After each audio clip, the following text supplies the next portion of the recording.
we didn't get to squeeze, but we weren't also very proficient at it, so we were kind of wondering if you could give it.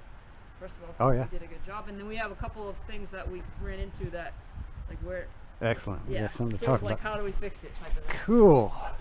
Because that's the whole key to everything is how to fix whatever comes up, and it's usually just it's usually a friendly game. It's confidence, it's, not understanding and what they do with that fear, that anxiety, and how we handle it. So if we can see, so most times if horses aren't doing what you ask them to do, it's because one of two reasons: they can't because they're afraid, or it's going to hurt, or they won't because they're going, I bet you can't make me. Yeah. It's those two things. So if it's the one, then we can add more pressure. If it's the other, we add more retreat and reapproach until they think about the obstacle differently. And really, all obstacles are just a bump in the road for us as partners to go along, know how to avoid. Just like there's lines in the road, so everybody knows where to be on the road. Horses can't. The lines don't. Fences mean something to them, but the lines don't. So what we're trying to help them do, that's why we use like walls and fences to help train, is so that we can give them a guideline without having to force. Hey, you can. I know that's a pretty horse down there. It is one pretty horse down there. Hey, can I see you for a second? Can I see you for a second? You see him kind of go when I did that. Yeah. So his thought was, oh, I'm going to do something to him, and he's already bracing mentally to go. I'm getting ready for this. And instead when I saw that brace come up, I'm like, oh, so you didn't expect that. And so next time I do it, he might lean into it and start thinking towards us instead of away. It's not his fault. It's a natural horse behavior anyway, and then it's been reinforced by people over the years. If nobody notices that, when you do that, then he may do this all the time, and then when something does scare him, then he's already headed that way, and now he's hitting the wall or running down the fence line instead of thinking stay with us as his first thought. His first thought before was I'm going to get away. Now I want it to be, there you are. Hey, what are you going to rub now? So he's always thinking, I'm going to soften and relax every time you come around. You're going to be all right there. There you go. Free last. Free last. Oh no, that's too scary. I need to know where to go, where to be. And if there weren't fences and humans and everything all around, horses would be fine. But now the world's filled with humans and cars, and it's a dangerous place for them to be if they don't understand where the boundaries are. So all we're doing is, oh my goodness, building a language so that they understand boundaries. And is that right here? Oh my goodness, I forgot my comb today, and then I forgot it. So really, I talk about it's not about and when people say, I got a trailer problem, or I got this problem, or it's more about the relationship and them wanting to be with you, and then turn that into a conversation where you can ask them for something, basically a foot to move whichever way you're asking us to do, and you reward that till they think that's all I got to do is move my feet, and you're going to take the pressure off and rub on me until it builds into something else.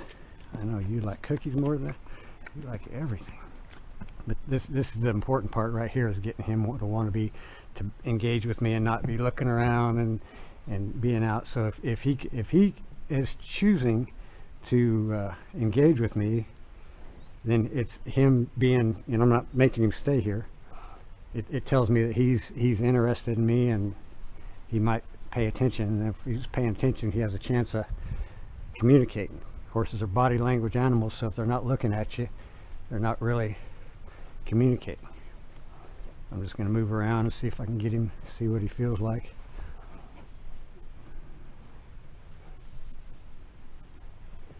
Somebody needs to take a deep breath. I know. He acts like he's expecting a cookie. Oh, I'm sure. Well, it's okay that they is. It's just the worst time to give a horse a cookie is when they're asking for one.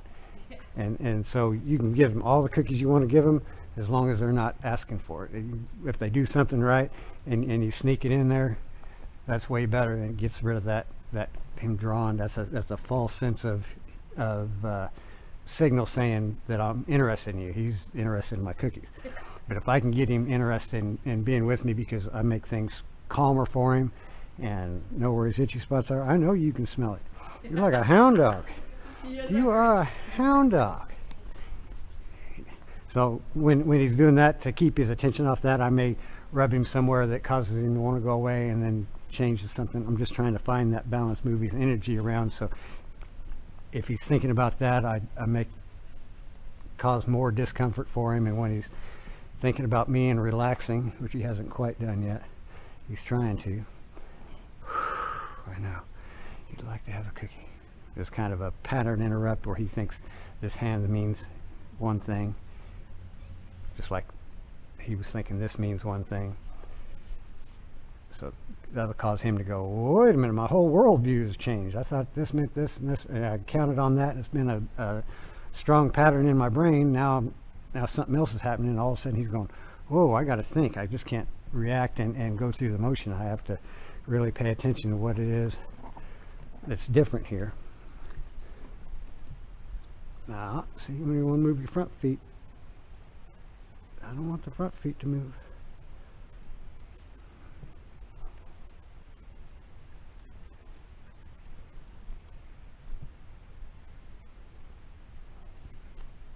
Almost.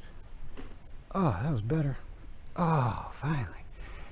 Whoop, I'm over here.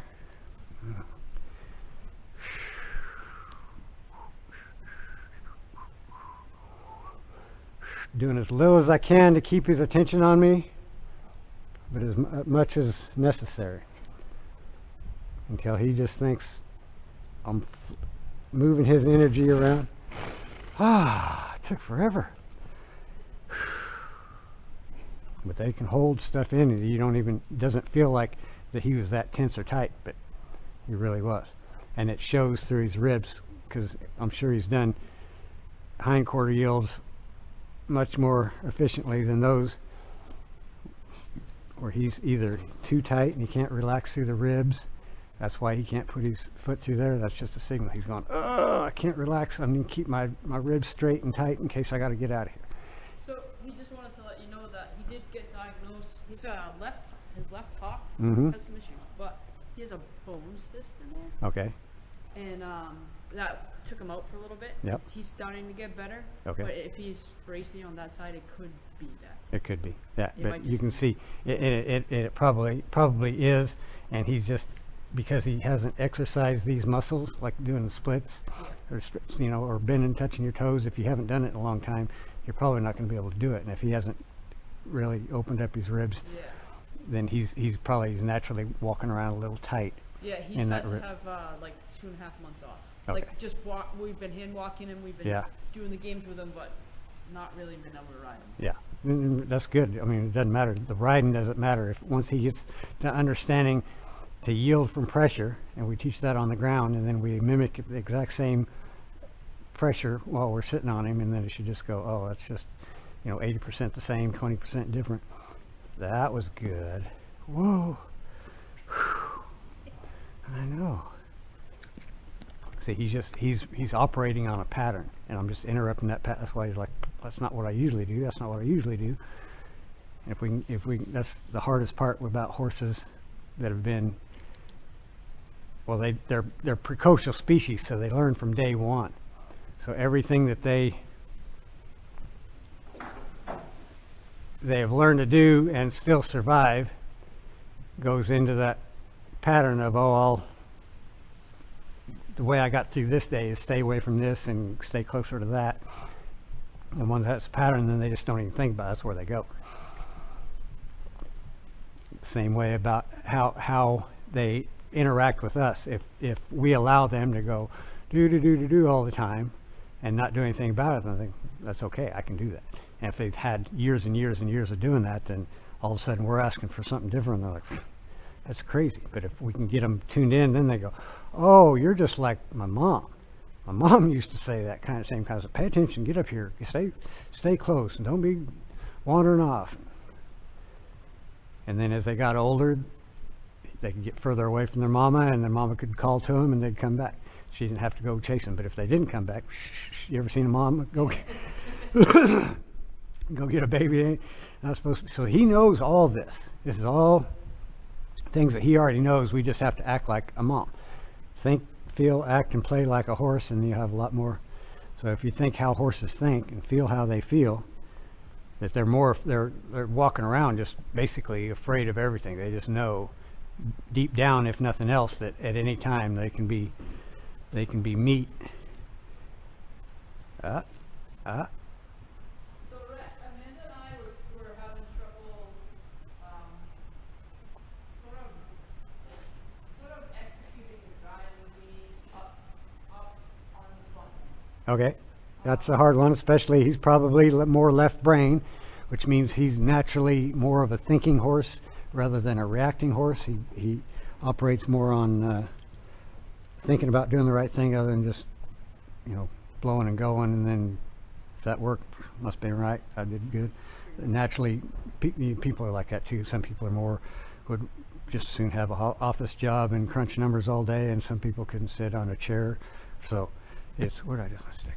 Yeah, I think we confused them a little bit at first, Yep. because we were kind of like trying to drive him away like this, Yep. get closer, and then he would back a step, and we'd be like, "Good boy," and then he was really supposed to Yep. yield over, and we So couldn't really you get that rewarded the happen. wrong thing.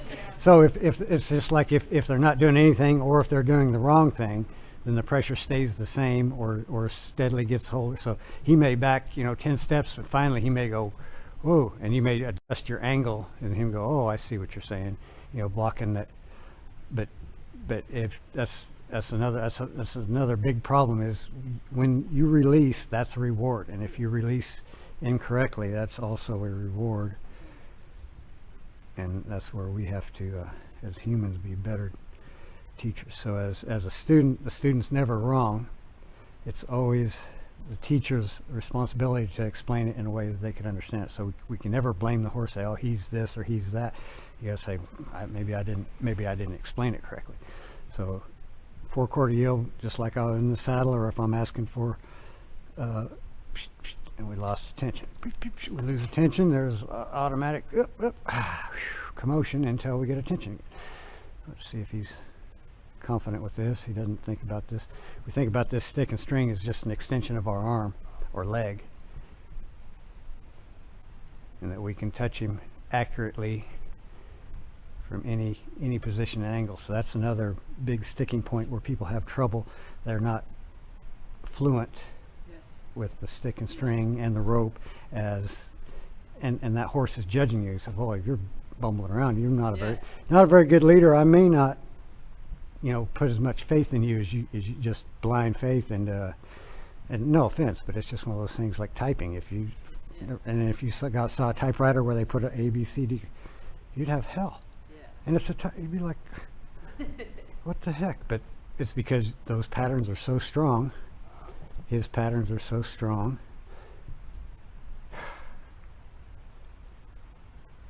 So we want him to think, if he looks at us, that we're take pressure off, try to make him feel better. Eventually that's going to be a switch. Now, right now he's like, what the heck? Mimicking, getting him attending to your breathing, and notice how your energy comes up. As I start to move, I'm walking nice, but my energy's coming up in my body, and as soon as he checked in, I'll move away. So I'm teaching him to calm me down. He said, I know how to get you to calm down just by looking at you. And every time I do that, he's going to start going, oh, I can relax too. If he's thinking he needs to be attending to all these noises, when he should be paying attention to me. Let's see.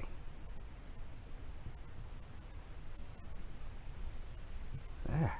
I just got the mind, the weight, and the flexion. There's an order of go. Once something happens, it has to start in the mind. And because horses are body language animals, it's obvious what they're going to do once you learn to read the signs. Just like once you learn to read Japanese, it's just obvious. But until you do, it looks like gibberish. Same with horses. If until you start to see that the message goes from the mind, they shift their weight, they put a flexion, and then they move their feet. So if you can start releasing and give them the responsibility, like starting a sentence, can you move your hindquarters? I can start that with my energy and my body language. And if he can finish the sentence before I actually have to put pressure there, he's trying to move his front feet. Ah, that was very nice.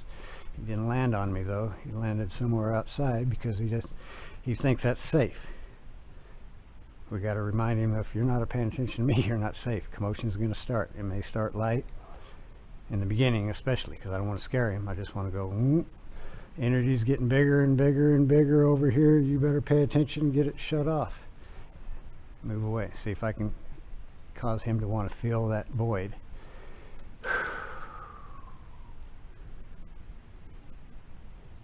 See, when I reach for him, how does he feel about that? Is he pulling his head away, or is he reaching for me? Once he knows me better and understands this pattern, he's just going to just float my hand. But if he doesn't, I'm going to do something about it. But I'm just going to cause him to think about me again, try to figure out what this puzzle is. Oh, that was nice. His attention's kind of torn, but he's almost they go into horses that have been traditionally trained. They'll kind of go into a happy place in their mind, so they can just go. I never can figure out what's going on, so I'll just, figure it out and kind of stay mentally disengaged. That was better. All those deep breaths.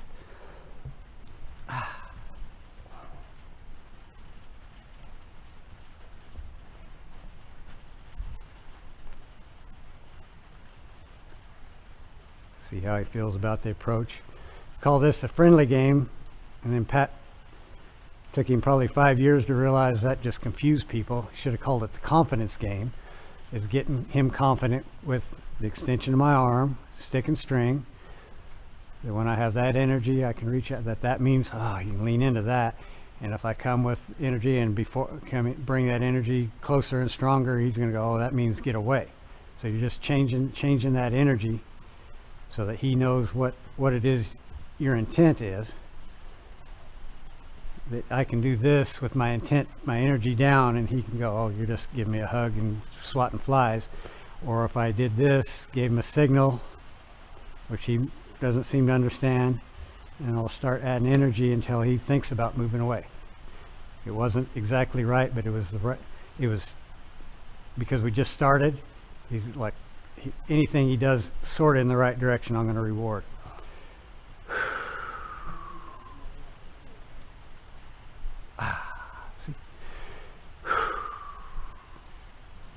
Good. The more you can get him to drop his head, the less he can be on adrenaline.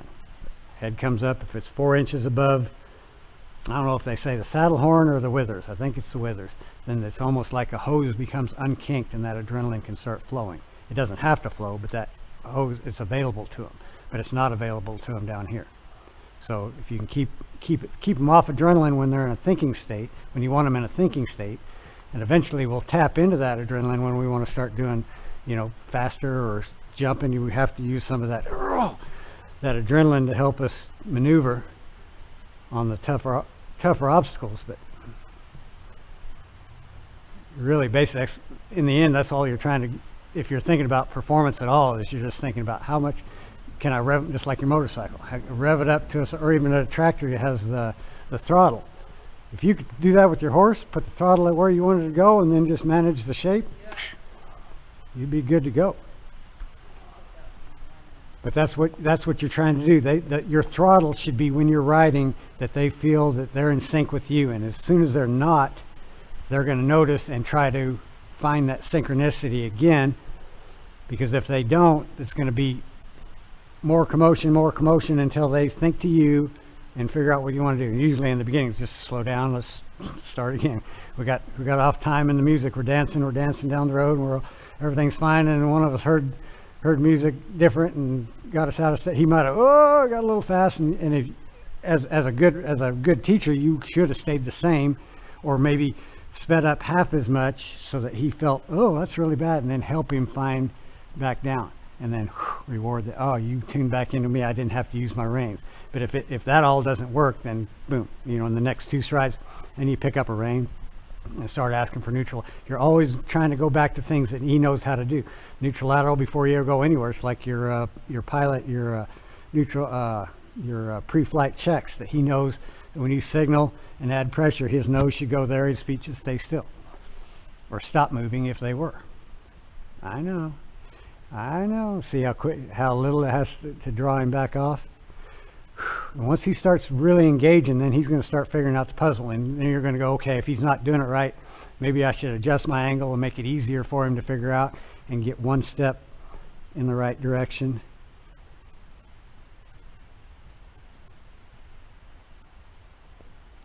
Yeah, that was close. Better than last time. Let's try one more. Whoop. I said anything about forward. The better your horse backs up and goes sideways, the better to do everything else. So every chance you get to go, oh, he got that a little out of shape. Let's back up and move your hindquarters over. And he's like, and then he feels, then he gets used to, good, my energy went down. And he's going to go, oh, I did it. And then he can start to release. He doesn't know yet well enough, but he will. And then they start going, oh, if I just stay tuned into you, you'll stay a lot quieter, because if I'm tuned into you and I know what this means, then that's all the pressure I have to put. I just have to look at it. He's like, yep, straightens up, and I go, yep. But until he knows that, then I'd have to add more and more pressure. Well, once he understands the answer, he quickly goes, let me just quiet you down before you get too wound up with that string and start swinging it where it might touch me.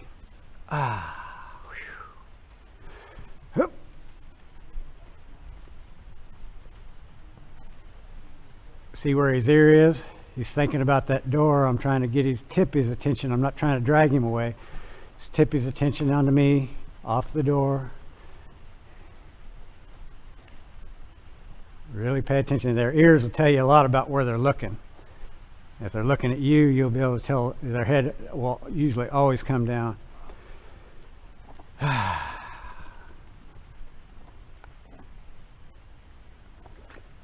Yeah, I know.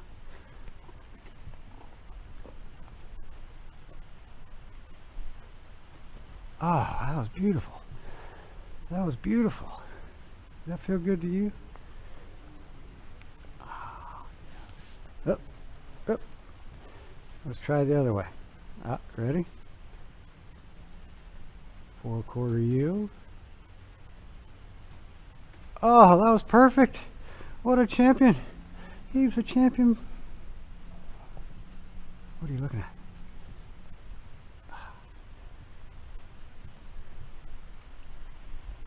One of the main things I want you to think about is how much pressure you put on their face. Like 0. They can put pressure on your face. If I lead him out and got a little bit of droop in the belly of the rope, but there's a feel on that snap is moved. He can feel that. And if he goes the other way and gets stronger, I pretend I'm tied to the wall, and that, if I have to move, that I keep that tension the same. I'm not trying to pull him back. I'm just keeping that tension the same until he goes, oh, tension, I got to move away from that pressure. And then it goes, and then I can ask him again to come back out. But it's this on their face should all be a signal. That's a great sign. He's starting to relax and drop his defenses a little bit. But that's kind of what all that stiffness is. He's kind of internally, and you probably know people like that in in a new situation, they can't think straight. They're just too anxiety ridden, and they do things that don't make any sense. Oh yeah. Oh, you're thinking about it. Just keep slowing it down. There was. You the man. And that release of pressure and me vacating that spot is another. Oh, he can start to get, and eventually he'll just know, just that much. Oh yeah. Same with her backing up. This is back up, and this is good, or even less. My horses, I can just I almost feel like I'm starting to vibrate here, just just a little bit of vibration. They go, ooh, because they know what's coming next if they don't try. And as soon as they're trying, I'm going to let that pressure go, because the message got to their mind. I'm just waiting for it to get the rest of the way through the flexion weight and then the feet until they land again. So now just as soon as they land, just before this foot comes up, I might bring my energy up again, and they go, oh. So now they're not stop, cock leg, relax. They're already kind of in motion. So I just kind of add a little energy and get that next step. And as soon as I see that they're going to go, oh, another step, my energy goes down until this foot gets ready to pick off the ground. I might pick it up again, and then just getting that timing and that feel and balance of what it takes, what they're registering, and going up or down in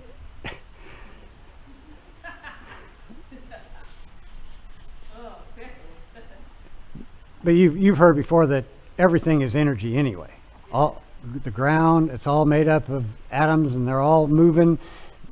Things that don't move, like rocks, very slow, but so everything's just energy. So that's the hardest part for me to understand and how to explain, is how do you get your energy up?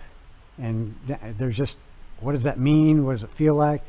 You know, the best way I can say is if you see somebody or have a thought about something that gets you a little upset or gets your dander up just a little bit, and feel that and be able to control it, and then put it down and get it up again. That's the same thing. That's what they're working on when they move each other.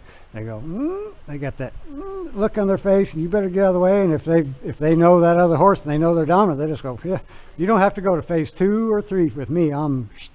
But because he's went to phase 2 or 4 a couple of times with another horse, that he'll go, oh, I know the signal. So that lets us know he's mentally available to understand lighter cues. I don't have to put a lot of force in there. I just have to have force available if I need it. I have more pressure, more discomfort is a better way to put it. See how stiff he is? Yeah. It's just saying he's just not 100% confident. So you're looking to, I'm sure he's different with you, probably more relaxed. I have played with him before. Just more approach and retreat until he just thinks, oh, all I have to do, once he gets tired, eventually he'll get tired of standing there on guard all the time. He'll relax, and then when I feel that, then I'll really dig into an itchy spot and cause him to go, oh, well, that's the right answer. Gets me there. Head down came a little bit. He's reaching for me some. He's starting to go, oh, you're really good to pay attention to. And that solves all your problems in a nutshell. that you start with a more relaxed horse, more attentive horse, thinking that you're just giving him a puzzle, a little flashcard. 1 + 2 is, and that maybe, whatever the signal is, it's body language. So the flashcard is your body that you're putting it in. That was nice. He feels good about that. Look at him. Oh, he dropped right into me. So I think that's what I was supposed to do. Now he's starting to engage a little more relaxed. He's not hunting for cookies and doing these other things. We've interrupted his pattern, so now he's rethought his situation and realized, whoa, this is different, but I found the key to calming this guy down. Whatever I thought was before would calm him down is not working.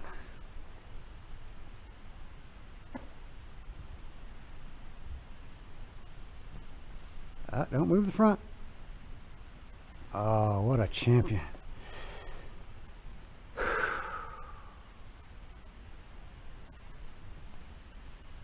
He didn't pull away that time. He kind of started to there.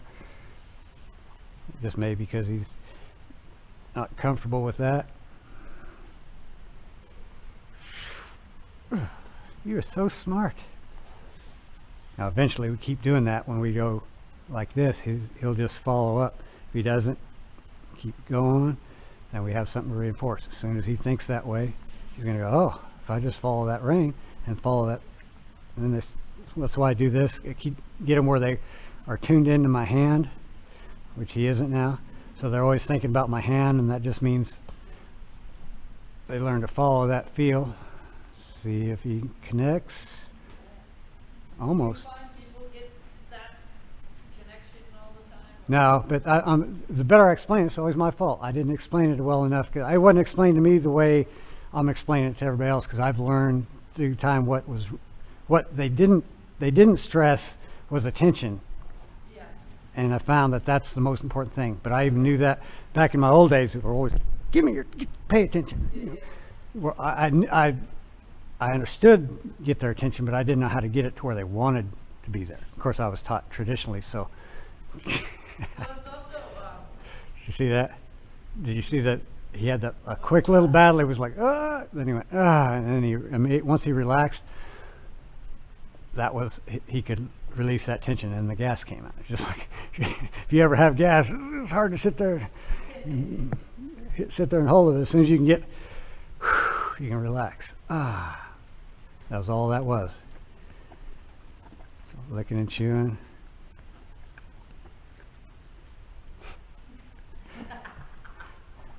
But getting that piece down first, then everything else makes more sense, because you'll end up having to add all kinds of pressure when you're should have been at a higher level, just because he wasn't paying attention. right. Then now all of a sudden you're crashing into him, and he's like, oh, I don't know what. I think that's where we kind of got a little disconnect, because we were trying to like put pressure on from back here. Yeah. And then we had to get closer, and he was like, "What the hell are you doing?" Yeah. You know what I mean? Yeah. And we didn't really have his attention. Yeah. Now that you explained it that way, I got it. Yeah. Ah, how smart you are. And if once you get a couple steps here and there, get the attention going, then he's going to just start thinking, oh, everything's just a puzzle. Let me just figure out the next puzzle so I can get rid of this commotion first. It's still a new concept to him, so it's taking him longer. I'm used to. And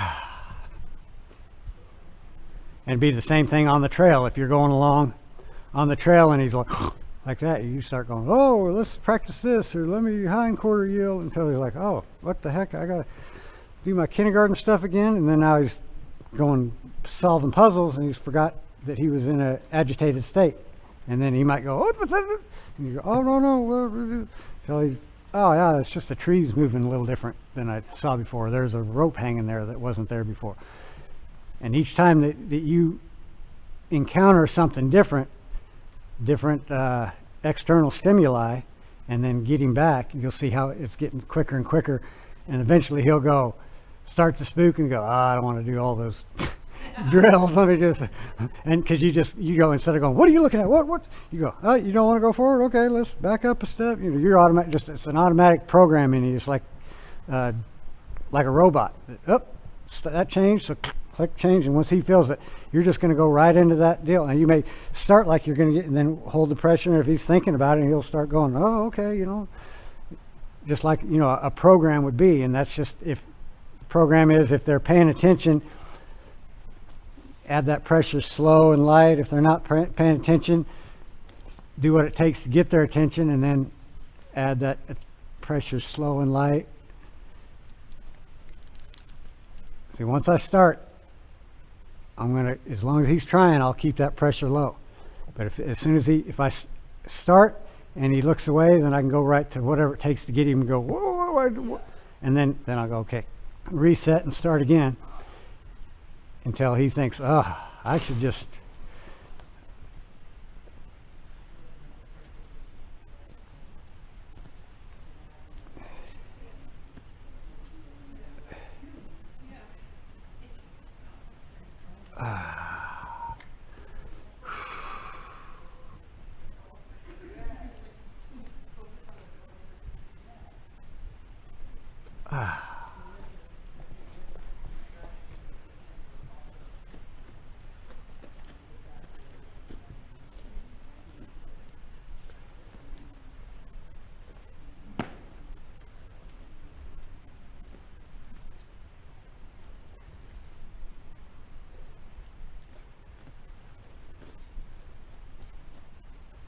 See, when he tunes in, he knows how to do it exactly.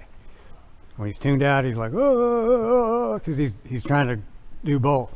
And we can't hold two thoughts in our mind at the same time. And if he's thinking about needing to worry about being worried, if I can convince him I can save him, every time from whatever he thought he had to worry about. And if he doesn't try, it's just going to get stronger and stronger. So as he knows me better, I can add more energy that means something, so he doesn't think, well, we're going to go 10 rounds before, it's going to. Now that I know I'm not scaring him with it, that I'm not so scary, that he's got a little better feel for that. This is a good thing. Swishing the tail is a sign he's starting to relax. He's still stiff in the. That was better. Back and forth, like the pendulum swings. That's another favorite phrase of the Pirellis is swing the pendulum. If it's not working, go the other way, and then if that didn't work, go back, just try something. But once you get in the habit of having their attention on you all the time, everything gets a lot easier, because they think the only way to keep you calm is stay paid attention to you. And every time they do pay attention, especially in the beginning, you do get calm. Reward, they go away. More yields.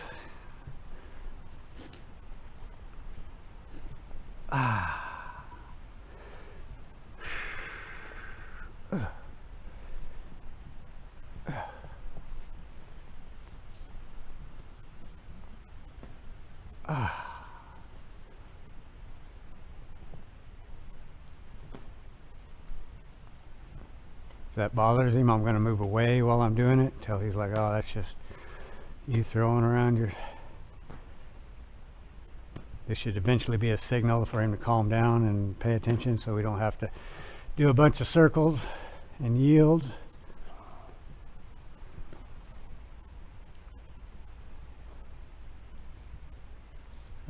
Blink, blink, blink. Blink, blink. They're not blinking, they're not thinking.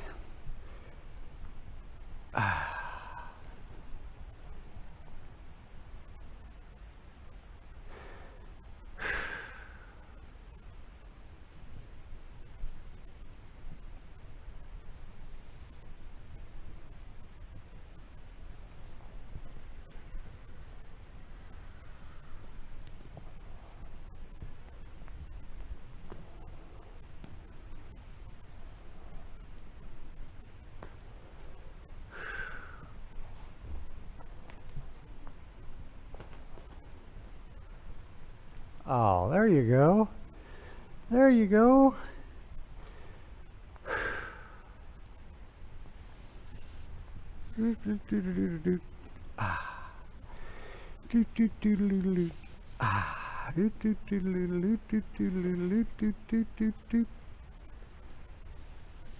Not the front. There you go.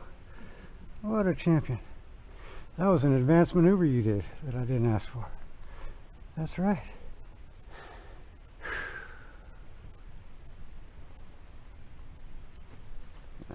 See how smart you are? He's trying to pretend like he's paying attention, but he's not.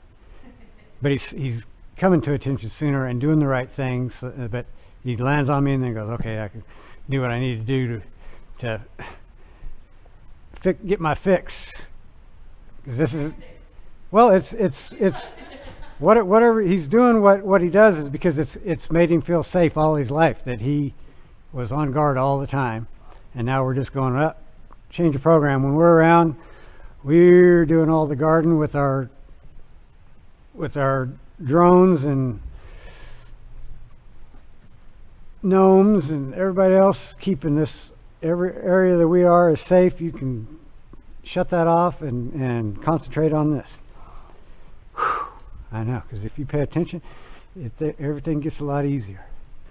It does get a lot easier. And you get more loving. I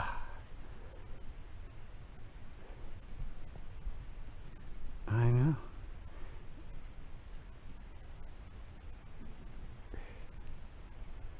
You can see the process, him thinking, should I or should I not? And eventually they'll fall in love with this because they're calmer. It's just like people that have anxiety, they don't really notice it if it's not. They're always vibrating. They just got used to it and never really learned how to. Oh, look at there. Oh yes, that's what I like to see. Whoop, whoop, whoop, whoop. Don't go away. He said, would you make up your mind? Yes. Would you make up your mind? Pickles is the greatest. Pickles is the greatest. Yeah.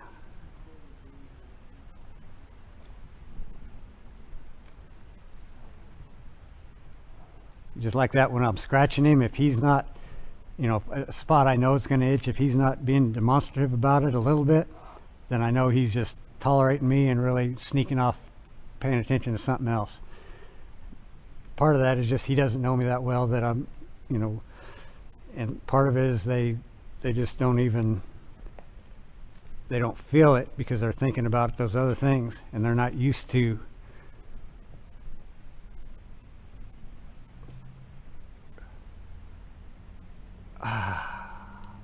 that being such a good reward. But once I find a couple secret itchy spots on him or a couple good ones that he likes that he doesn't get enough, he's going to start going, oh, you got more of that?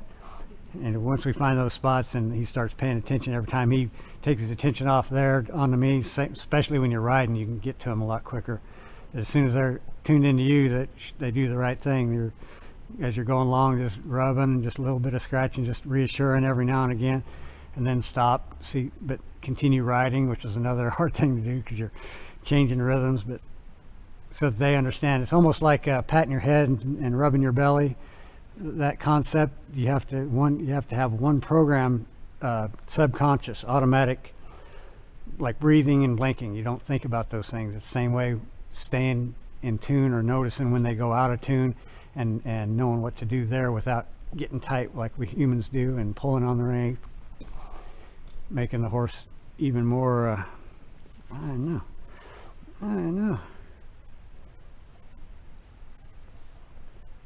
There, that's better. You feel better? But horses choose their leader and they choose them every day. So just a test to see, you know, for him to go, well, if you're athletic and smart enough to outmaneuver me and outthink me, then okay, I'll consider you to be a leader. If I can't do that, you know, he's just like you think if kids that go to school but don't really pay attention, they make it through, but you know, they don't ever make anything out of it. They're not really learning anything.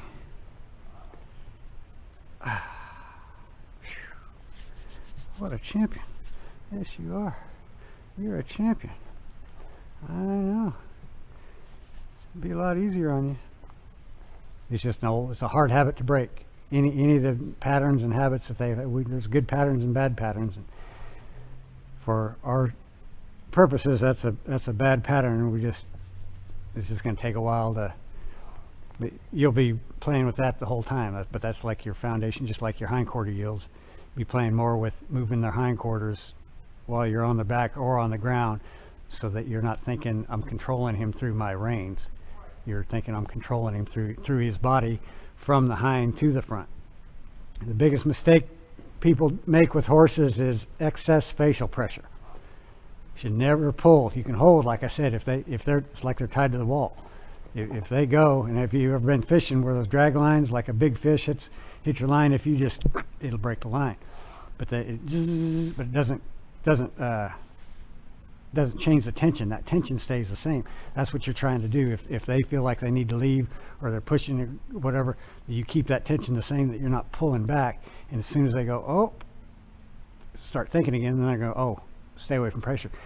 Move away from pressure. And if you weren't pulling, that rope will go limp. If you were pulling, he'd go a little, the pressure would stay on. He'd go, oh, that's not the right answers. I tried that. Let me try something else.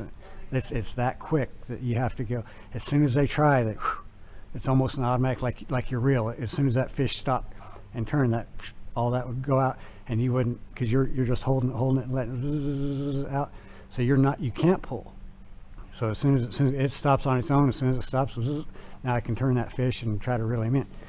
And if he feels like he needs to go, if I held and he's straight, it's like a horse. If you held when they're straight, you're going to pop that out of your line, or the line's going to break. Same with the fish. But if we can get him to go, oh, I feel that tension, and I'll have to know what to do with it. And if it just means yield from pressure, that was a tiny yield. There. But really what you're trying to set up is that he feels your hand and feels your hand come up, and then you direct it and he goes with it. Like that. Like a champions do. Yes. So a champion. Ugh. Yes. Every time he does the right thing, reward, reward, reward.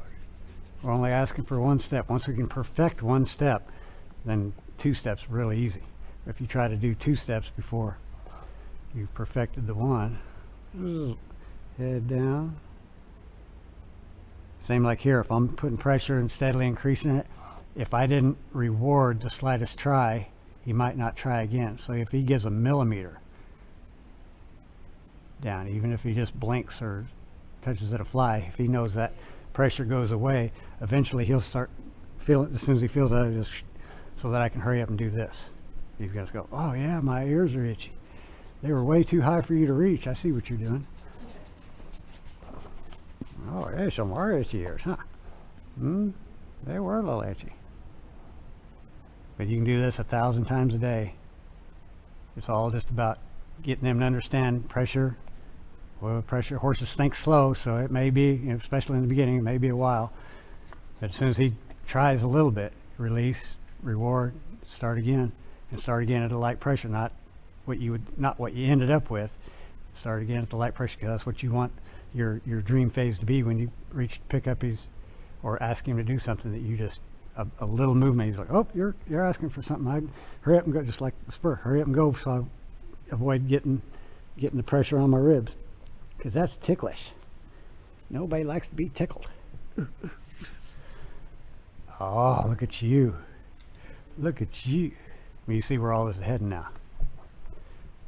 Oh yes, you are the man. Look at you, staying all connected. We're all friendly now. And once you get that, truly get that all the time, and you, like I said, it come and go. As you go off, go to a new space. You can always practice with just walking together, staying shoulder to shoulder, avoiding the. Super nice. I know. You are super smart. Just getting one step. Same with here. If I wanted to go over here, see if I can get one step. Just keep going until I get one step. Add more pressure. One step. There. That was better. That was better. Hind quarter yield. One step. Nope. Nope. Nope. Nope. Nope. Nope. I thought you were going to do it there. Almost. Almost. Ah, there it was. Whew. Hard. There's just 1,000 of those. 1,000 of those. Whenever they come up, we go, oh, you didn't do as good as you did yesterday. Let's rewind and start again. I know, it's a chore. Trying to make it a game.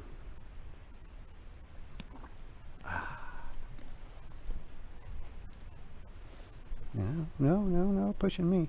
I'm pushing you. Follow the feel. One more. Oh yeah. Oh yeah. What a champion.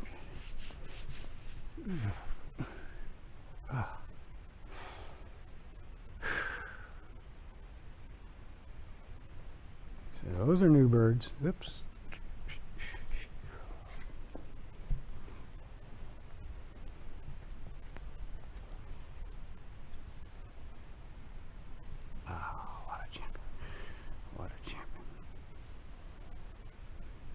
Hand open, can't pull on this. I'm just adding feel to the line. As soon as I feel him take a step,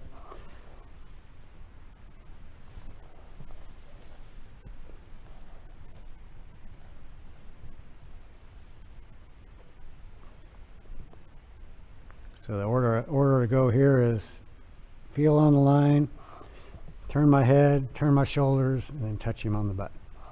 And I can touch the ground behind him first in the beginning to help him understand until he starts realizing, oh, I better just go on this. And the idea is, like when I said turn the head and then turn the shoulders, as the head turns, the shoulders are going to turn, and as you would be riding, that's how you would turn.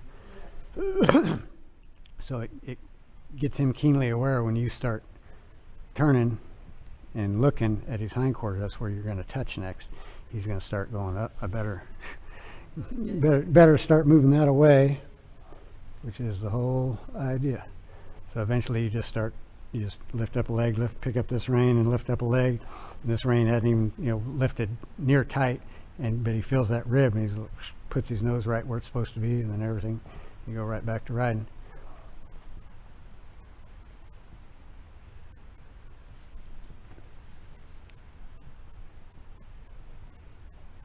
So as we ride, we're about in this position next to his shoulder. We're actually just a little bit back, but the reason if we can walk around wherever, at least back to here, and he can take signal from us. So if I wanted a 4/4 yield now, see, he's probably going to go backwards, but I'm going to get his attention, start adding pressure here, see if he'll move away. That was good. Wasn't back too far, but that's what we'll do when we're riding. We'll put the signal out on that side, and then put pressure and put a weight over here and put pressure over there until he goes, oh, just move away from pressure. Simple. Pressure, move away from pressure. Boop. Boop. Ah. I don't know. Squirrel. Ah. Ah. It will now.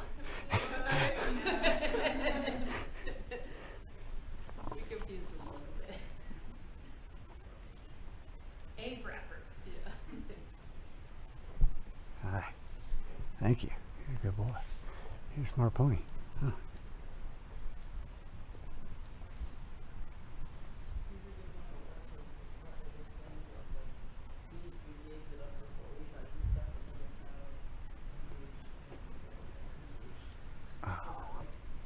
Mentally engaged, yeah.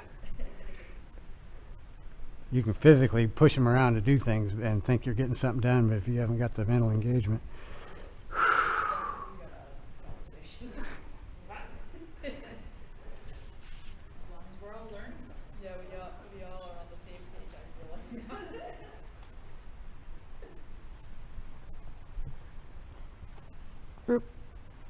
Oh no. Oh no. Oh yes. Whoop. That fell apart. Fell apart. Oh my goodness. Just practicing that. Something got tight and go, I'm just going to go into the robotic program until and I'll let you stop. Pressure will go away. You stay connected. Everything's going to feel fine. All that stuff you thought you had to worry about is now disappeared.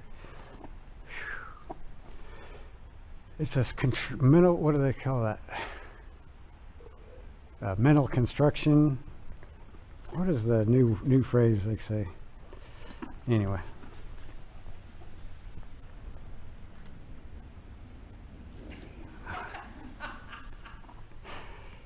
He says, you wore me out. Need some oxygen to my brain here. I know, it's rough.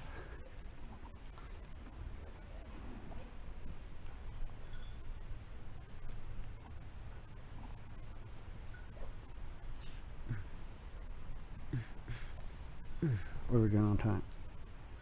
Yep, we're right on time. Okay. Yep, nope, pay attention to me.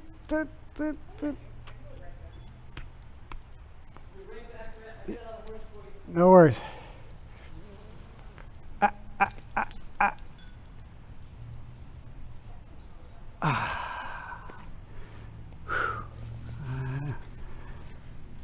It's so hard to pay attention all the time. Pay attention all the time.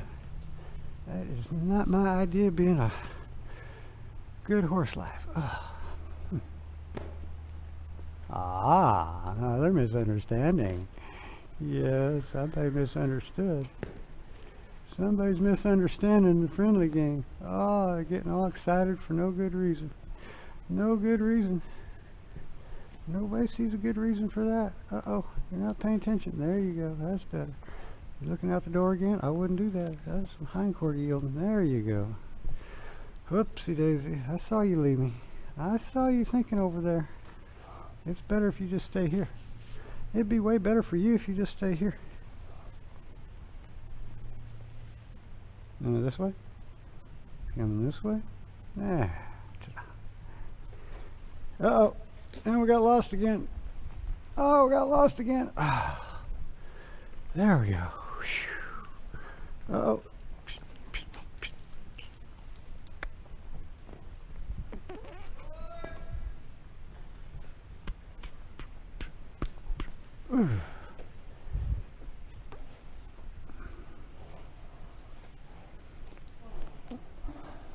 There we are. Ah, there's nothing to get excited about, was it? So every little thing is an opportunity to play with that, getting their attention, let their attention go away.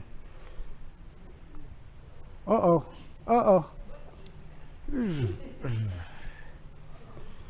you'll probably notice in the end when you realize their attention is leaving, it's because your attention's not, you're not present.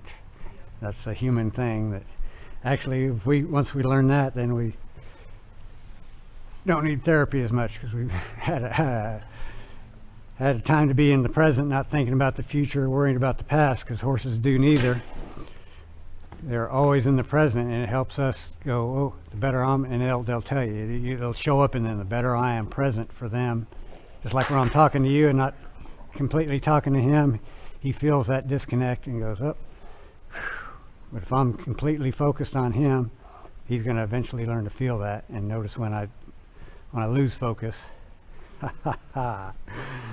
You're trying. He said, I'm trying to cheat. I want to see that other horse over there so bad.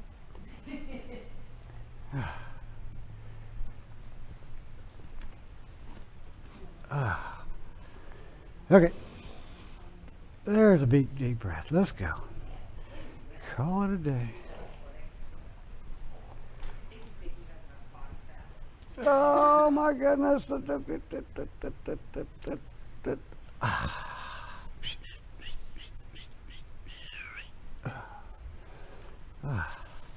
Yes. You're a star. All right.